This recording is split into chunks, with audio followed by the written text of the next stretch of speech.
سورۃ آل عمران آیت نمبر 103 وَاعْتَصِمُوا بِحَبْلِ اللَّهِ جَمِيعًا اور مضبوط پکڑ لو اللہ کی رسی کو سب کے سب وَلَا تَفَرَّقُوا اور نہ تم تفرقے میں پڑو وَاذْكُرُوا نِعْمَتَ اللَّهِ عَلَيْكُمْ اور یاد کرو اللہ کی نعمت کو جو تمہارے اوپر ہے اِذْ كُنْتُمْ أَعْدَاءً جب تم تھے دشمن فَأَلَّفَ بَيْنَ قُلُوبِكُمْ تو اس نے الفت ڈال دی تمہارے دلوں کے درمیان وَأَصْبَحْتُمْ بِنِعْمَتِ اللَّهِ إِخْوَانًا بِنِعْمَتِهِ إِخْوَانًا اور تم سب ہوگے ساتھ اللہ کی نعمت کے بھائی بھائی وَكُنْتُمْ عَلَى شَفَا حُفْرَةٍ مِّنَ النَّارِ اور تم تھے اوپر کنارے پہ ایک گڑھے کے آگ کی فَأَنْقَذَكُم مِّنْهَا تو اس نے بچا لیا تم کو اس سے كَذَلِكَ يُبَيِّنُ اللَّهُ لَكُمْ آيَاتِهِ اسی طرح بیان کرتا ہے اللہ تعالیٰ اپنی آیات لکم تمہارے لیے لعلکم تہتدون تاکہ تم ہدایت پا جاؤ۔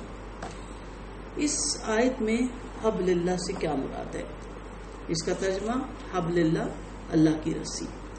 عربی میں حبل سے مراد عہد بھی ہوتا ہے اور ہر وہ شے جو وسیلے کا کام دے وہ بھی مراد ہوتی ہے۔ یہاں حبل اللہ اللہ کی رسی سے مراد قرآن کریم اور اسلامی شریعت ہے جسے مضبوطی سے تھام لینا ہی دنیاوی کامیابی اور اخروی نجات کا ذریعہ ہے۔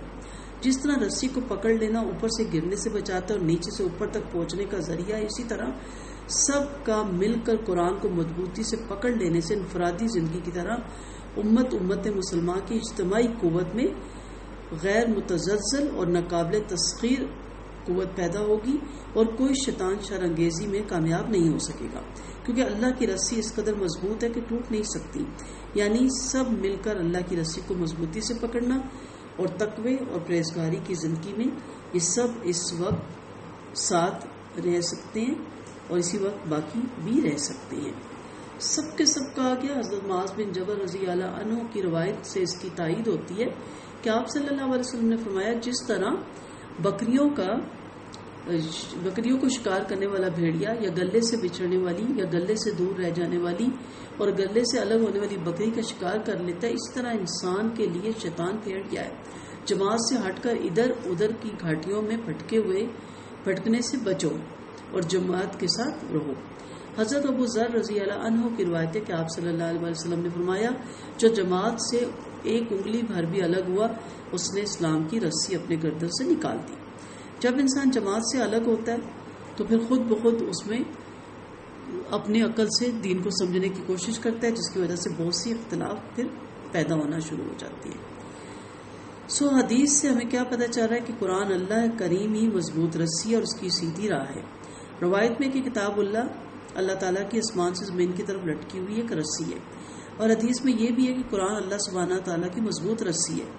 یہ ظاہری نور ہے، یہ سراسر شفا دینے والا اور نفع بخش اور اس پر عمل کرنے والے کے لیے یہ بچاؤ ہے، اس کی تابعداری کرنے والے کے لیے نجات ہے۔ حضرت عبداللہ فرماتے ہیں کہ ان راستوں پہ تو شیاطین چل رہی ہیں، تم اللہ کے راستے پہ آ جاؤ، تم اللہ کی رسی کو مضبوط تھام لو، اور یہ رسی قرآن کریم ہے۔ اختلاف نہ کرو، پھوٹ نہ ڈالو، جدائی نہ کرو، علیحدگی سے بچو۔ آپ صلی اللہ علیہ وسلم فرماتے ہیں، صحیح مسلم کی حدیث ہے، 3 باتوں سے اللہ خوش ہوتا ہے اور 3 باتوں سے ناخوش ہوتا ہے۔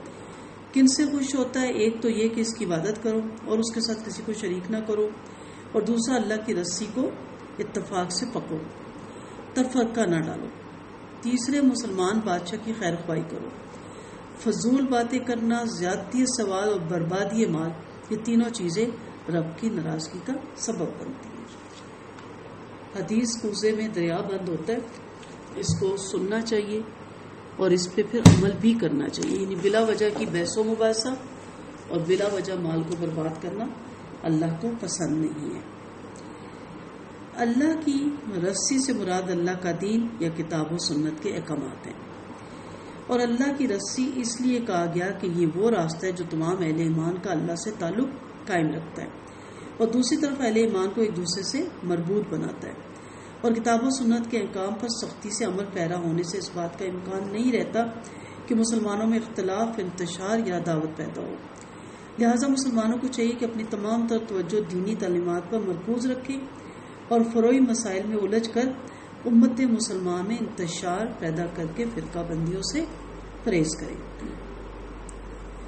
یاد رکھیے اتفاق میں برکت ہے، جس وقت پورے عرب میں قبائلی نظام رائج تھا اور لوٹ مار اور قتل و غارت کا بازار گرم تھا، کوئی حکومت یا عدالت سرے سے موجود ہی نہ تھی جس کی طرف رجوع کیا جا سکتا۔ اگر کسی قبیلے کا کوئی آدمی قتل ہو جاتا، مقتول کا قبیلہ اس وقت تک چین سے نہ بیٹھتا تھا جب تک اس کا انتقام نہ لے لیتا۔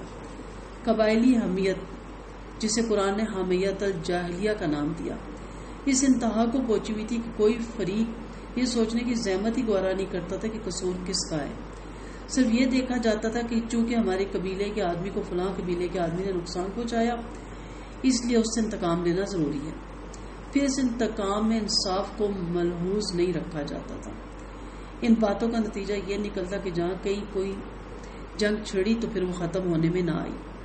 مکہ میں بنی بکر اور بنی تغلب کی لڑائی شروع ہوئی جس میں نصف صدی لگ گئی، خاندان کے خاندان تباہ ہو گئی، کشتیوں کے پشتے لگ گئی، مگر لڑائی ختم ہونے میں نہیں آتی تھی۔